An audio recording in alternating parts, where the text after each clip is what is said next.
Bismillahirrahmanirrahim. Assalamualaikum warahmatullahi wabarakatuh.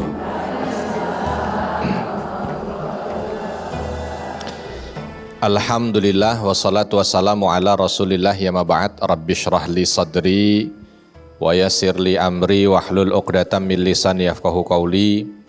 Allahumma allimna ma yanfa'una wanfa'na bima 'allamtana. Allahumma hdina wahdi bina waja'alna sababan wasabilan liman ihtada. Segala puji hanya bagi Allah, salawat dan salam semoga senantiasa tercurah kepada junjungan kita Nabi besar Muhammad sallallahu alaihi wasallam. Ibu-ibu majelis ta'lim Masjid Baitus Salam Komplek The Green BSD yang dirahmati Allah. Begitu juga dengan seluruh pemirsa Harmoni Indonesia, Garuda TV dimanapun Anda berada. Alhamdulillah pada kesempatan kali ini kita masih diberikan kesehatan, keafiatan, diberikan kemakmuran. Ini kelihatan dari wajahnya adalah wajah-wajah yang hajatnya sudah terrealisasi. Wajah-wajah yang doanya terkabul. Nah ini kalau aminnya agak kencang berarti memang belum. Ya. Kapan ibu-ibu terakhir berdoa? Kapan terakhir berdoa? Barusan. Alhamdulillah. Kalau kita ini manusia yang senantiasa dihiasi dengan doa, maka insya Allah kita ini menjadi manusia yang diberikan selalu perlindungan dari Allah. Ya, sebab Nabi SAW menyampaikan ad-du'a silahul mu'min. Doa itu adalah senjatanya orang beriman. Ya, di antara senjata orang beriman itu doa. Kira-kira dalam hidup ini yang bisa kita jadikan senjata duit apa doa? Tuh kan agak bingung jawabnya ya. Mau jawab doa butuh duit. Mau ngomong duit nanti kok kelihatannya kayaknya terlalu materi. Nah, sekarang kalau saya tanya, yang bisa kita jadikan senjata dalam hidup ini doa atau duit? Nah, sepakat sekarang ya sudah ya, doa. Ya. Allah Subhanahu wa taala dalam surah Ghafir menyampaikan, a'udzubillahi minasyaitonirrajim, bismillahirrahmanirrahim. Wa qala rabbukum ud'uni astajib lakum. Ketahuilah bahwa Rabb kalian menyampaikan doa padaku. Rabb kalian menyampaikan doa, mintalah padaku, maka niscaya aku akan berikan, aku akan kabulkan. Nah, ya, jadi kalau kita ini memiliki doa dan kita memiliki kebutuhan, maka kebutuhan ini akan dimudahkan oleh Allah Subhanahu wa taala. Ud'uni astajib lakum. Nah itu. Ada kalimat perintah diminta untuk berdoa, enggak ada jeda di antara perintah untuk berdoa dengan kalimat astajib lakum. Ketika Allah nyampaikan astajib lakum, akan aku kabulkan apa yang kalian minta, itu satu berita bahwa orang yang berdoa itu enggak pakai tunggu lama. Kalau dia sudah berdoa, ya Allah, langsung Allah kabulkan. Nah, tapi mungkin ada pertanyaan, Ustadz, masalahnya kadang-kadang saya berdoa itu lama dikabulkannya. Bahkan ada yang saya doakan sampai sekarang masih belum dikabul. Nah kan begitu ya. Karena kita harus tahu bentuk istijabah doa. Bentuk di mana doa itu dikabulkan beraneka model. Ada yang modelnya langsung on the spot. Mungkin pernah juga nih kita merasakan yang seperti ini. Di hati pas lagi hujan-hujan, ini baru ngebatin nih. Doanya baru dibatin. Ya Allah, makan bakso enak hujan-hujan begini. Tiba-tiba tok tok tok, assalamualaikum. Datang tamu. Begitu kita buka, bawain bakso. Nah, itu berarti doanya diijabah on the spot. Ya. Doanya diijabah di waktu yang memang saat kita berdoa. Ada doa yang begitu modelnya. Tapi tidak semua doa seperti itu. Ada juga yang ketika kita minta ya Allah, ya Allah, ya Allah, dikabulkannya di masa yang tepat. Dikabulkannya di waktu terbaik. Allah yang maha tahu kalau itu dikabulkan belum baik untuk kita, maka nanti ditunda. Kalau jamaah di sini masih ada tidak yang doanya sampai sekarang belum dikabul? Masih ada? Masih?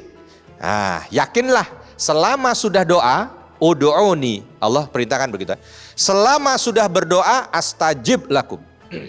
Kalau kita sudah berdoa, maka ijabah itu akan hadir. Mungkin enggak saat doa, mungkin tidak sekarang, tapi mungkin di waktu yang sangat tepat. Nah, di saat kita betul-betul membutuhkan doa kita itu, hadirlah apa yang kita minta. Jadi begitulah. Lalu bukan hanya sekedar doa, ada kadang-kadang sampai meninggal tidak dikabulkan. Nah, gimana kalau sampai meninggal tidak dikabulkan? Apakah Allah tidak mengabulkan doanya? Ini dia sudah minta, saat hidup minta, tapi sampai meninggal enggak dikabulkan yang dia minta. Pertanyaannya, apakah Allah tidak mengabulkan? Tidak. Ya. Tetap dikabulkan selama nanti doanya itu sesuai dengan syarat dan rukun, ya. Tetap dikabulkan, tapi mungkin bentuknya yang sudah berbeda. Kalau sudah meninggal, kok rasa belum dikabulkan, berarti bentuk pengabulannya satu di antara dua. Satu, berarti doa yang dia minta itu sudah dikabulkan dengan diganti, dikonversi penolak bala selama dia hidup. Contoh nih, gampangnya begini. Kita doa yang ada nominalnya ya, yang ada nominalnya supaya gampang untuk dilogikakan. Kita doa minta rumah. Ya Allah, hamba minta rumah enggak mahal ya Allah, harga 320 miliar. Ya kita minta. Ya namanya minta kan, boleh ya minta ya. Mintanya kepada Allah lagi, jangan kepada yang lain. Minta kita sampai kita meninggal ternyata nggak punya kita rumah 350 miliar.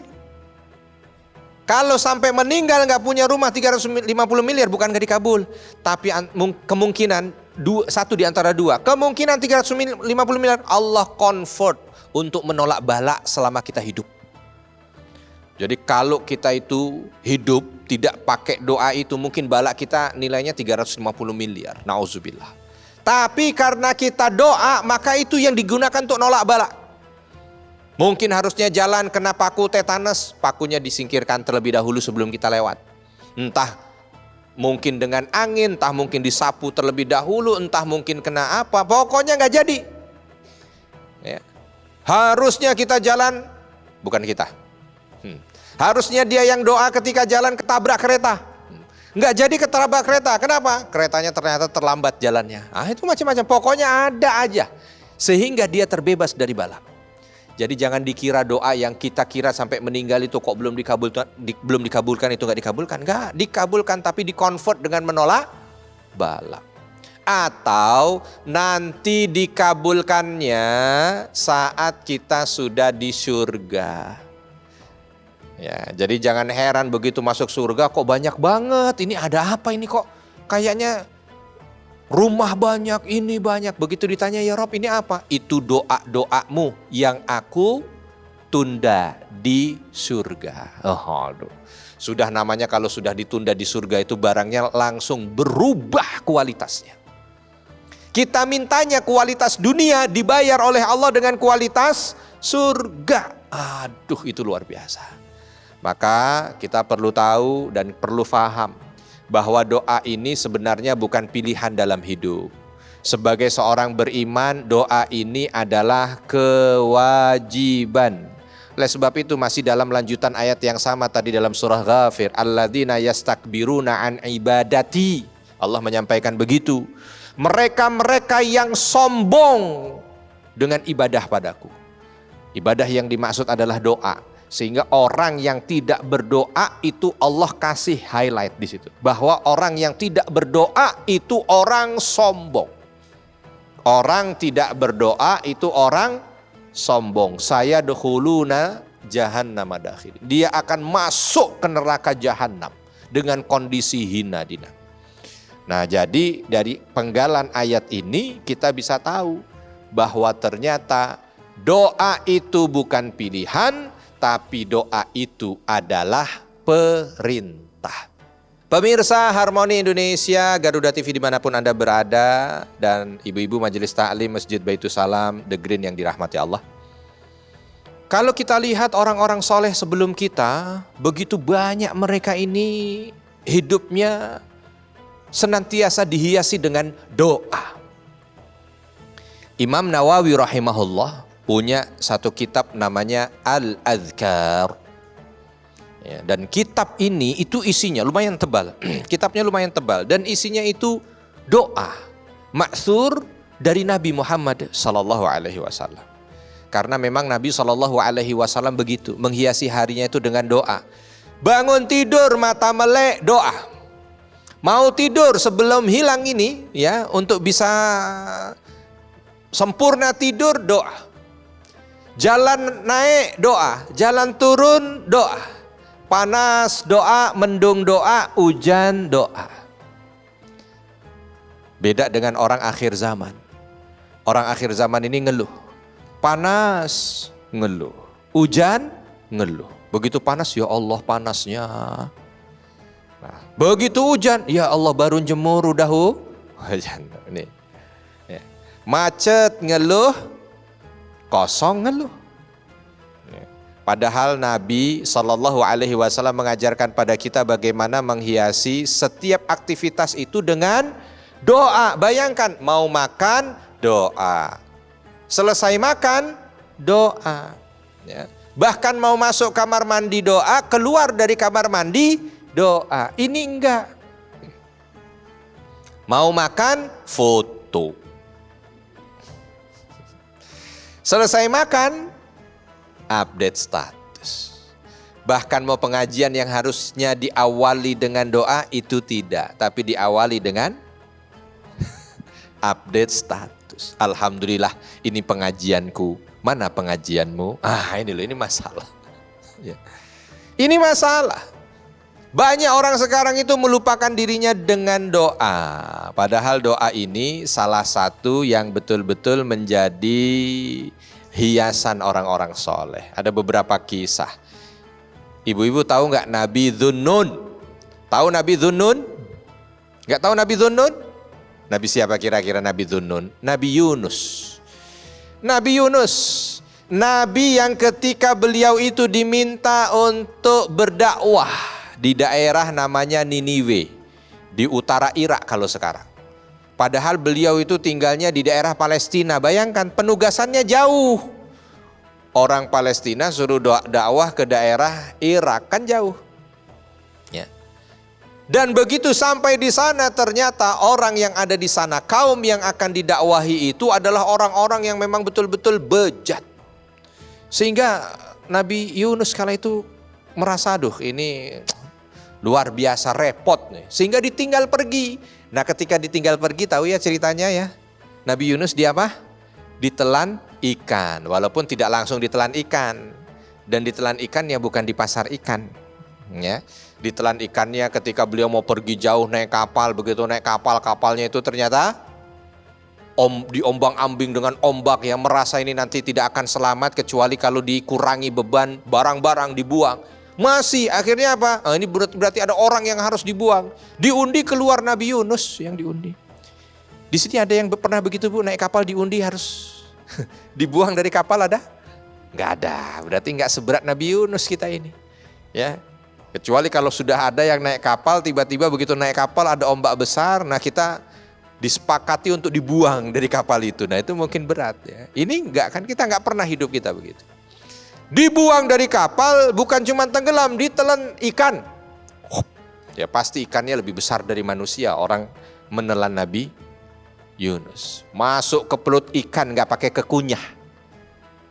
Tapi masuk ke perut ikan itu sudah dalam kondisi yang sudah nggak bisa ngapa-ngapain. Sebab dari proses mulut sampai lambung, mulut, tenggorokan, usus, sampai ke lambung itu dengan segala macam enzim yang ada di ikan itu membuat Nabi Yunus ini udah nggak punya apa-apa, rambut habis, kulit habis, sudah tinggal daging aja, udah di situ, udah nggak bisa ngapa-ngapain. di dalam perut ikan yang disampaikan oleh Allah Subhanahu wa taala dengan sebutan zulumat. Yang serba gelap, udah nggak bisa ngapa-ngapain lagi. Nabi Yunus berdoa. Ya.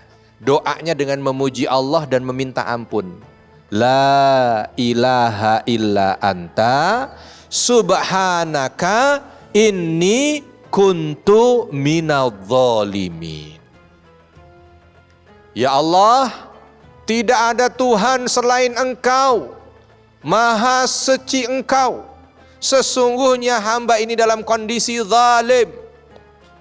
La ilaha illa anta subhanaka inni kuntu minadh dhalimin. Terus itu aja yang diucap. Udah gak bisa ngapa-ngapain lagi. Gak bisa angkat tangan gak bisa diangkat. Udah. Seolah nyawa udah di ujung tanduk. Fanajainahu. Ayat selanjutnya disampaikan dalam surah Al-Anbiya. Maka kami selamatkan ia. Nah, dengan proses selamatnya bagaimana? Tiba-tiba mungkin ini ikannya mual. Mungkin ada makanan yang salah dia makan, entah kadaluarsa atau apa, dia mual. Begitu mual, muntah dia. Ya. Begitu muntah, termasuk yang dimuntahkan itu adalah Nabi Yunus. Pas lagi muntahnya dekat daratan.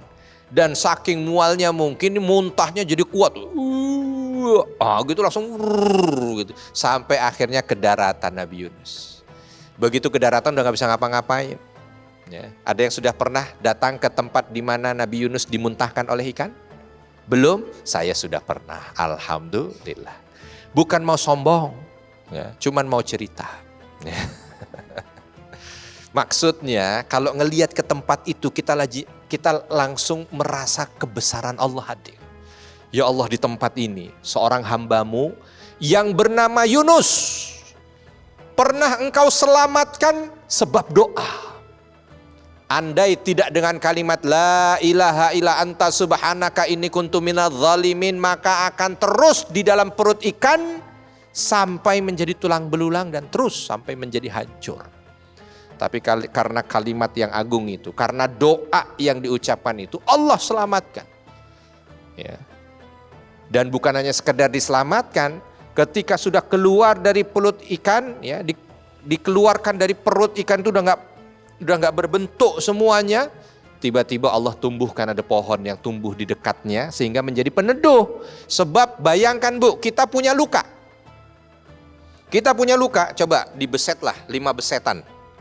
Dengan pisau, terus kasih air laut, kira-kira rasanya gimana? Aduh, gak kebayang. Sudah kena air laut, kena panas matahari, aduh gak kebayang. Ini Nabi Yunus bukan kena beset 1-2 kali beset, gak ada kulit sudah. Keluar dari ikan itu gak punya kulit, tinggal daging. Kena air laut, gak kebayang rasanya. Ditambah lagi dengan pasir. Ditambah lagi matahari.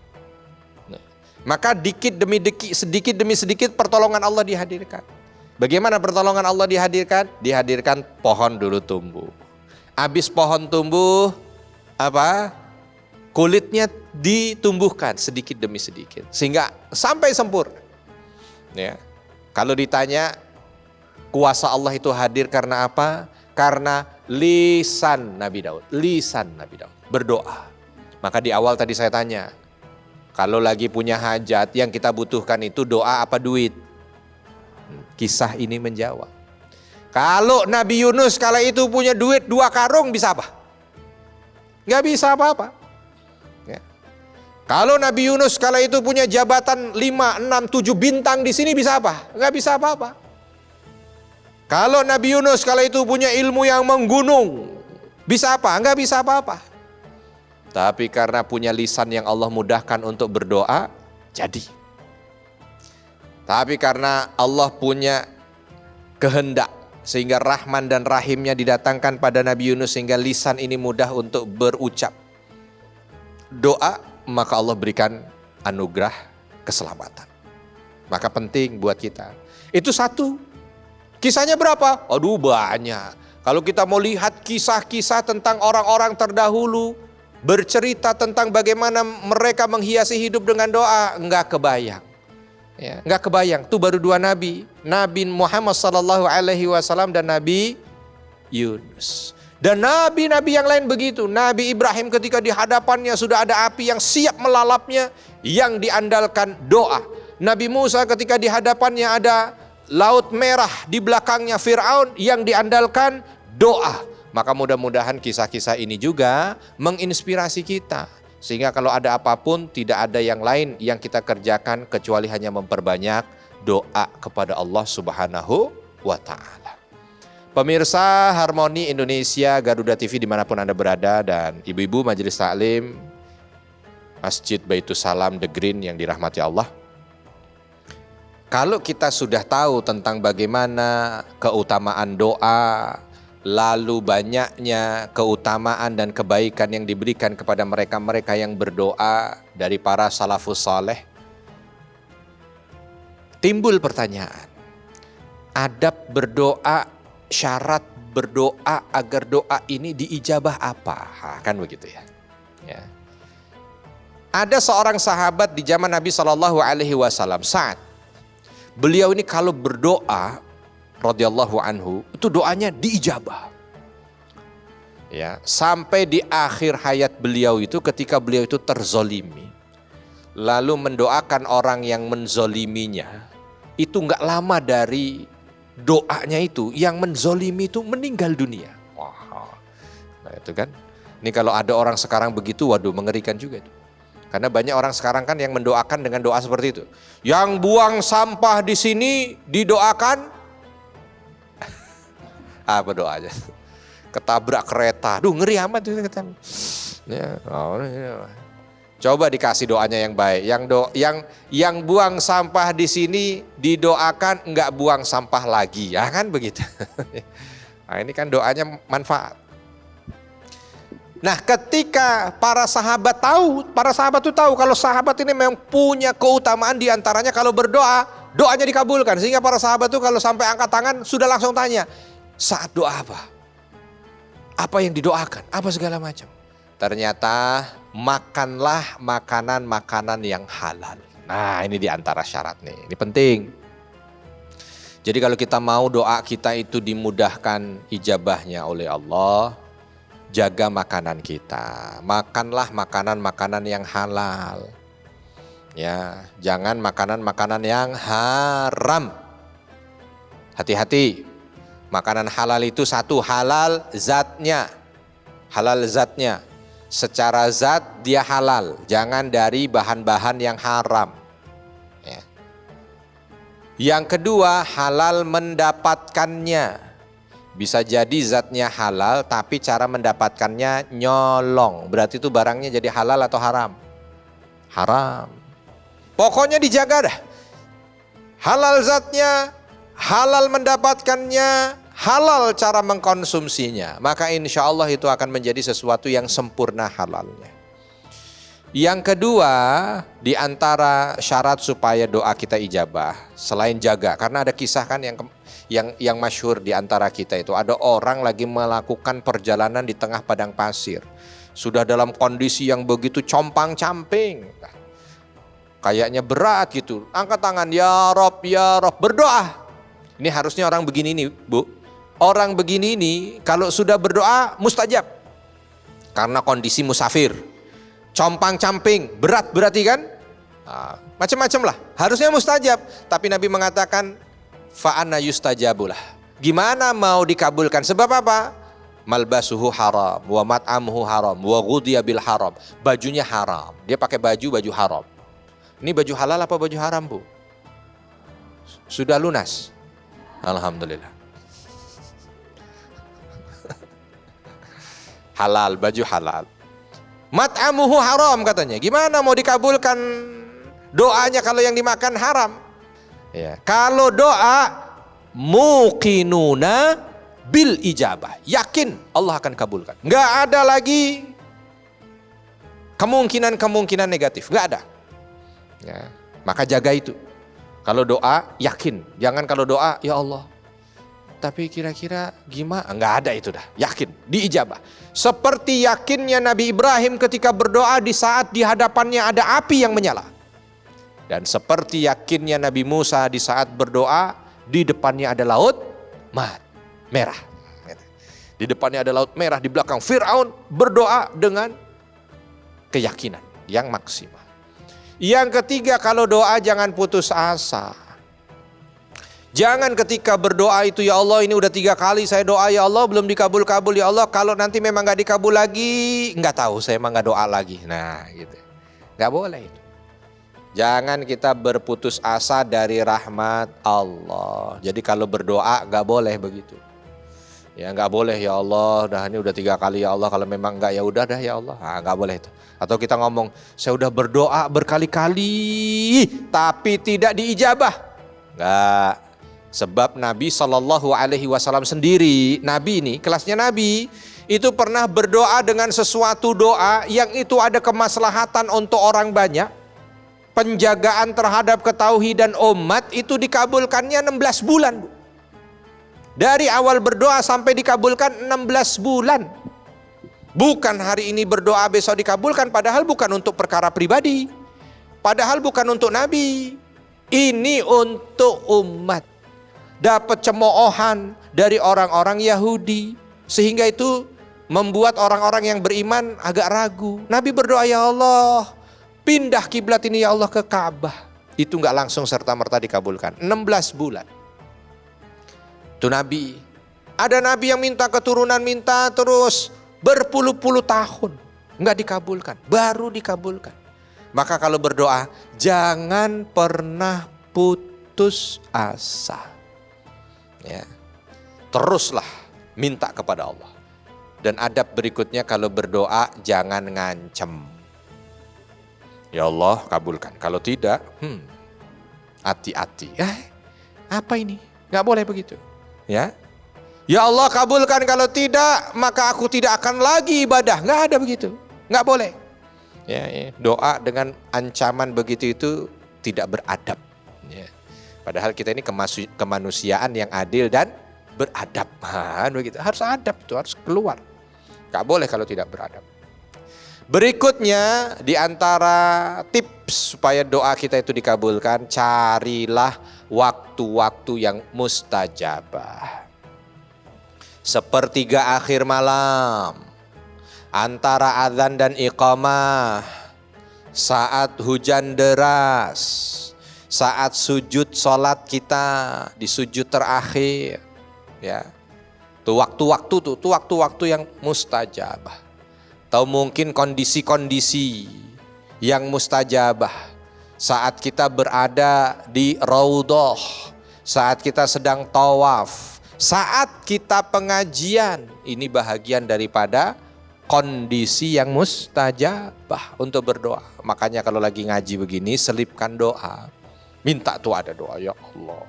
Gak usah kencang-kencang supaya kanan kirinya gak dengar. Kita aja dalam hati. Ya, jangan ya Allah utang banyak. Gak usah, ntar kanan berapa utang? Nah kedengaran gak enak.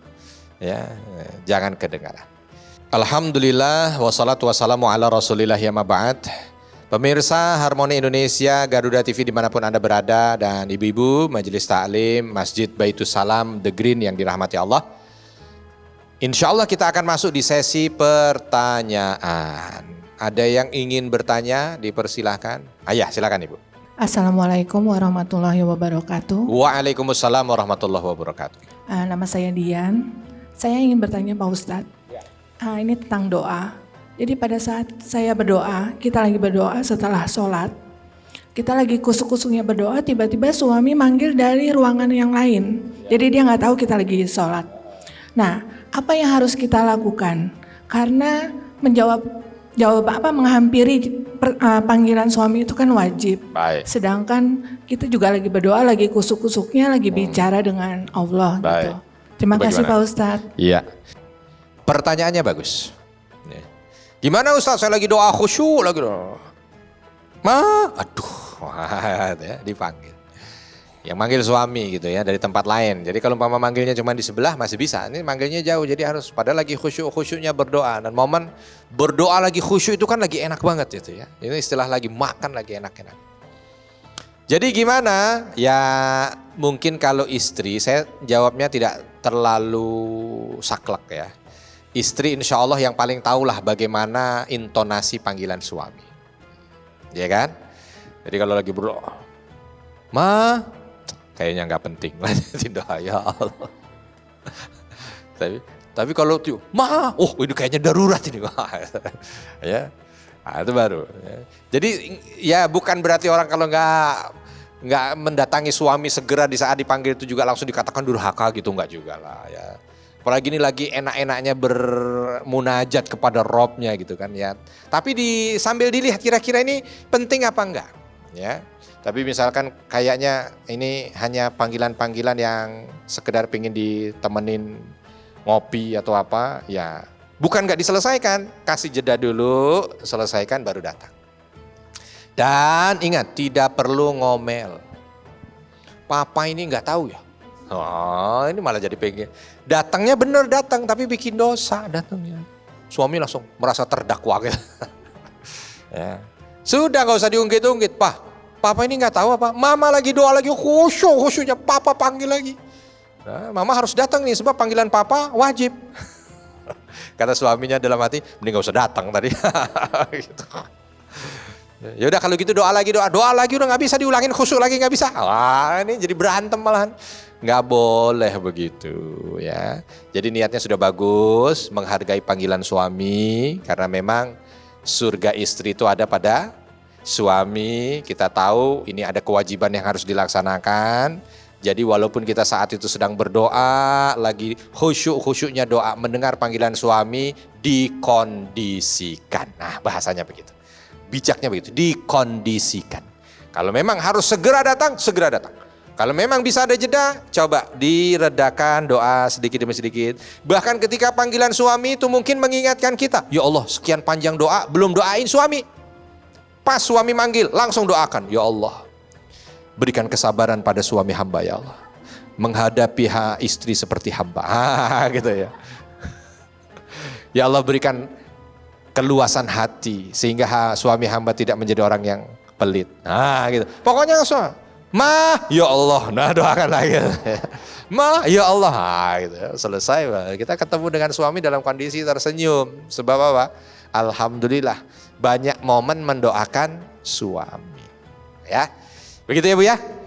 Baik, yang lain ada yang ingin bertanya? Dipersilakan. Ya, silakan Ibu. Bismillahirrahmanirrahim. Assalamualaikum warahmatullahi wabarakatuh. Waalaikumsalam warahmatullahi wabarakatuh. Nama saya Yuyun. Izin bertanya Ustadz. Ya. Jika kita terbangun dan berniat untuk sholat tahajud atau qiyamul lail, tapi waktunya sangat mepet nih, sangat terbatas. Apa yang harus dilakukan? Apakah perbanyak istighfar atau langsung berdoa? Syukran jawabannya. Terima kasih ya. Pertanyaannya bagus. Bagaimana kita lagi sholat tahajud? Selesai sholat tahajud witir, waktu mepet. Mau doa, waktunya terbatas. Tinggal sisa 10 detik. Kan bingung, ini mau istighfar apa doa? Kalau istighfar cukup 3 istighfar, habis waktu. Astagfirullah. Habis waktu. Ya. Azan subuh. Atau kita mau doa pilihannya antara dua, nggak bisa digabung. Nggak kan? Karena kalau masih ada setengah jam kan masih bisa gabungan. Masih bisa istighfar sama masih bisa doa. Bahkan 5 menit pun masih bisa gabungan antara istighfar dengan doa. Ini waktunya mepet, nggak bisa lagi. Mana istighfar atau doa? Pertanyaannya doanya hajatnya banyak nggak? Kalau doa hajatnya banyak, maka dahulukan istighfar. Dalilnya mana? Dalilnya tadi kisah Nabi Dzunun. Nabi Yunus nggak pakai banyak doa. Kalau mau pakai banyak doa, mesti doanya, ya Allah keluarkan hamba dari perut ikan ini.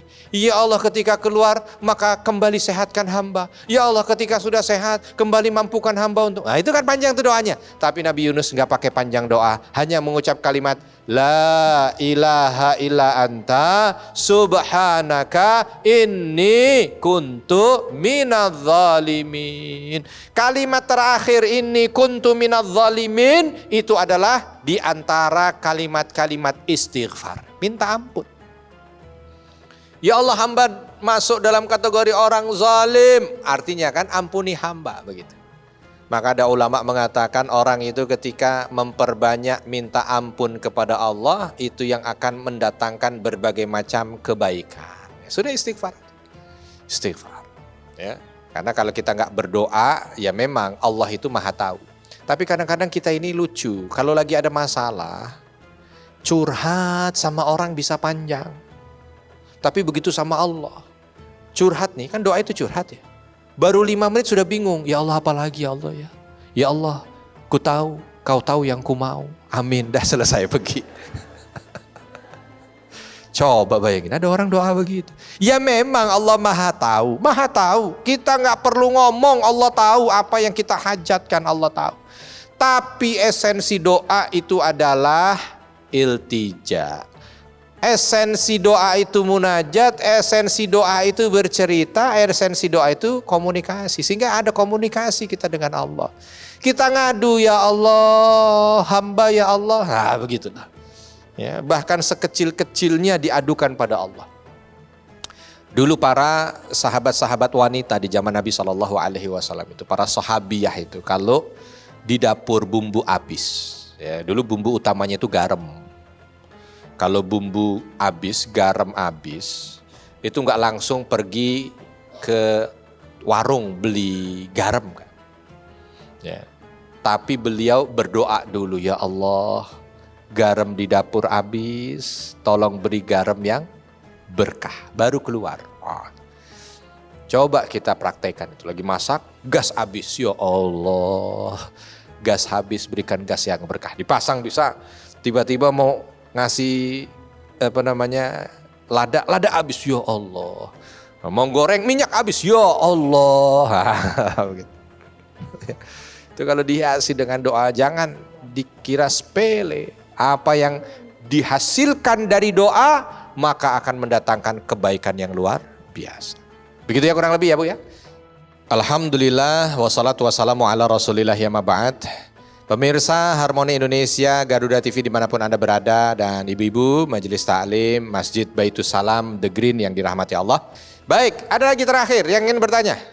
Ya, silakan Bu. Assalamualaikum warahmatullahi wabarakatuh. Waalaikumsalam warahmatullahi wabarakatuh. Izin Pak Ustadz saya bertanya, apakah syarat diterimanya doa? Tadi kan sudah sama Pak Ustadz, selain doa ada amalan yang lain mungkin Pak Ustadz? Baik. Amalan yang langsung ke ars gitu. Iya, ini ada yang pengen lagi Ustadz, ada enggak ini? Terima kasih Pak Ustadz. Ya. Assalamualaikum warahmatullahi wabarakatuh. Waalaikumsalam warahmatullahi wabarakatuh. Ada enggak amalan-amalan yang tadi kan apa itu standar Ustadz? Saya pengen yang wus, gitu. Yang wus. Wus ini kayak kereta tuh, kereta cepat. Langsung mengguncang arsh. Kalau ada yang ingin yang cepat. Ada beberapa amal-amal itu yang doa itu tidak tertolak. Ya. Apa amalan-amalan itu? Kalau kita bicara amalan, satu adalah di saat kita pernah melakukan satu amal soleh yang paling kita banggakan di hadapan Allah, bukan di hadapan manusia ya. Ingat-ingat itu, amal-amal apa yang pernah dulu kita lakukan dan kita itu kok kayaknya itu merasa Masya Allah ini amal insya Allah menggetarkan arsy gitu ya. Nah, jadikanlah itu sebagai wasilah. Tapi jangan amal standar. Kalau amal standar, amal yang biasa-biasa aja itu ya tidak mengguncang arsy gitu. Ya, contoh misalkan, ya Allah, dulu hamba pernah punya harta hanya tinggal sekian. Lalu hamba lihat ada seorang yang sangat membutuhkan, sehingga hamba berikan itu 70% dari harta hamba. Itu kira-kira gimana Bu? Wah atau tidak? Masih belum, ganti lagi. Ya Allah, dulu ada yang membutuhkan ginjal, hamba donat. Apa namanya itu? Donasi ya? Bukan apa? Donorkan. Wah. Karena yang membutuhkan ginjalnya adalah seorang guru yang memang ilmunya bermanfaat. Daripada beliau meninggal, ilmu diangkat, maka hamba donor. Wah, itu luar biasa, itu menggetarkan arsy. Nah yang begitu ya. Ya Allah, dulu hamba bisa dengan harta yang hamba miliki untuk bisa membeli sesuatu, tapi ini hamba gunakan agar orang tua hamba mampu untuk bisa melihat Ka'bah, karena dalam hidupnya belum pernah bisa melihat Ka'bah. Mau berangkat, uangnya hamba minta buat bayar sekolah. Mau berangkat, buat hamba nikah. Mau berangkat, selalu nggak bisa berangkat gara-gara hamba. Sekarang ada rezeki, hamba berikan untuk beliau berangkat. Itu yang contoh-contoh begitu loh. Itu amal-amal begitu itu yang menggetarkan arsy itu sebut saat doa. Itu mempercepat ijabah doa. Ya. Makanya kalau ada amal-amal begitu, nggak perlu untuk di-expose, tapi perlu untuk dicatat di hati. Di momen-momen tertentu kita jadikan dia sebagai senjata. Agar apa? Agar doa kita dikabulkan Allah Subhanahu wa taala. Yang kedua, bakti kita sama orang tua. Bakti kepada orang tua itu salah satu momen yang membuat doa kita itu cepat diijabah. Ya, cepat diijabah. Jadi kalau umpama ada momen-momen kita diberikan kesempatan untuk berbakti kepada orang tua, segera laksanakan. Bukan apa-apa, karena abis itu kalau kita berdoa itu mustajabah. Ya, itu mustajabah. Ini yang bisa jalur cepat untuk diijabah doa, ya, jalur cepat untuk diijabah doa, atau mencari momen-momen yang memang disitulah tempat yang masya Allah. Contoh, wukuf. Saat wukuf itu kan, saat wukuf itu tidak tertolak doa itu. Maka saat wukuf itu banyaklah berdoa. Atau misalkan kalau wukuf harus terbatas tempat, ya, maka cari yang tidak terbatas tempat. Apa dia? Lailatul Qadar. Ini malam Lailatul Qadar ini juga doa itu langsung sampai ke langit, menggetarkan arsy. Ya. Nah momen-momen seperti itu laksanakan, ya, cari, manfaatkan. Ya. Gimana Ustadz kalau terzolimi? Iya memang orang terzolimi itu doanya laisa bainahu wa bainallah hijab. Orang yang terzolimi itu tidak ada antara dia dan Allah itu hijab saat dia berdoa. Cuman kan gak mungkin saya kata, kalau gitu carilah momen ibu terzolimi. Wah gitu kan susah. Oh, cari orang dulu pokoknya terzolimi baru ya Allah hamba terzolimi. Kan enggak. Nah, tapi kita harus hati-hati dengan doanya orang yang mazlum. Doanya orang yang terzolimi. Sebab doa dia itu sangat mustajabah. Itu ya penting buat kita agar kita jadikan sebagai panduan. Sehingga di antara kita di momen-momen yang tadi disampaikan ini butuh doa yang betul-betul cepat untuk bisa mendapatkan ijabah dari Allah Subhanahu wa taala, maka manfaatkan sesuatu yang tadi bisa mempercepat ijabah doa.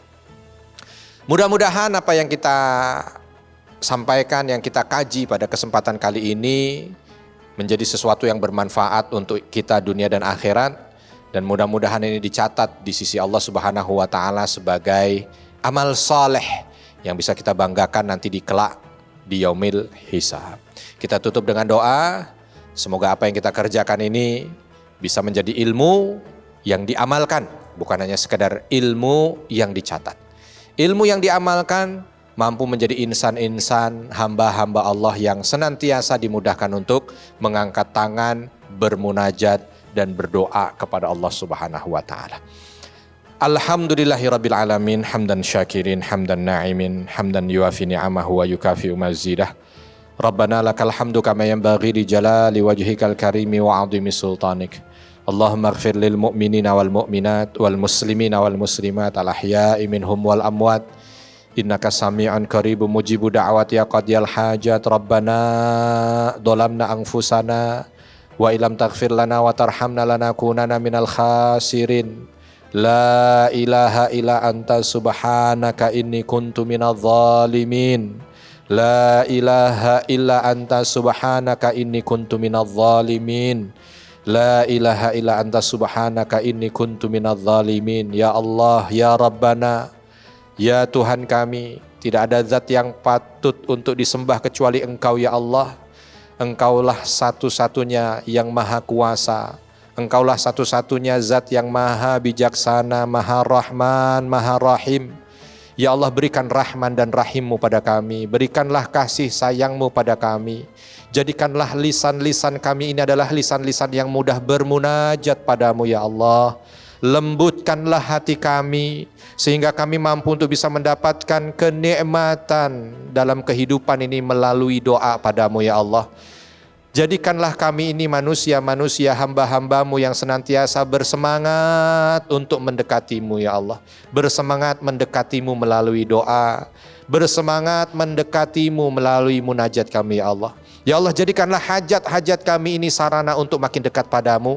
Jadikanlah hajat-hajat kami ini sarana untuk makin mencintaimu. Dan jadikanlah hajat-hajat kami ini sarana untuk makin dekat dengan bermunajat, berdoa. Dan mudah-mudahan doa ini menjadi salah satu catatan amal ibadah yang bisa memasukkan kami ke dalam syurgamu. Allahumma inna nas'aluka husnal khatimah. Allahumma inna nas'aluka husnal khatimah. Allahumma inna nas'aluka husnal khatimah. Rabbana ighfir lana wa liwalidina warhamhum kama rabbawna shighara. Rabbana atina fid dunya hasanah wa fil akhirati hasanah wa qina adzabannar. Wa sallallahu wa sallama ala nabiyina Muhammad walhamdulillahi rabbil alamin. Kalau ada kesalahan saya mohon maaf dan kepada Allah mohon ampun. Subhanakallahumma wa bihamdika asyhadu an la ilaha illa anta astaghfiruka wa atubu ilaik. Wassalamualaikum warahmatullahi wabarakatuh.